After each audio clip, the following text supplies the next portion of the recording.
Hello guys, good morning. So bali nandito na naman ako ulit sa laot. Yung mga kasama ko nandiyan pa sila. Yan, yung mga ibang kasama ko. Pero taga ibang mga barangay yan. Bali naghahatak pa sila ng mga lamot nila. So bali ito yung nahuli ko guys. In konti. Yan guys oh. Yan. Mga espada. Mga more than 7 kilos siguro yan.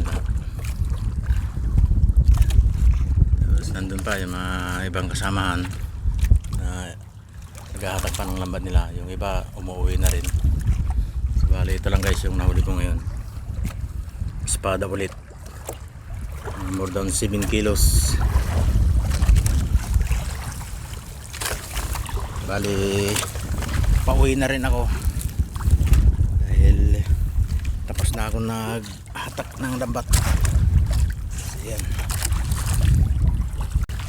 So yan guys, hanggang dito na lang ang aking video. So huwag nyong kalimutan i-subscribe ang aking YouTube channel at kalimbangin ang notification bell para notified ka sa aking susunod na video. So hanggang dito na lamang guys. God bless. Bye bye.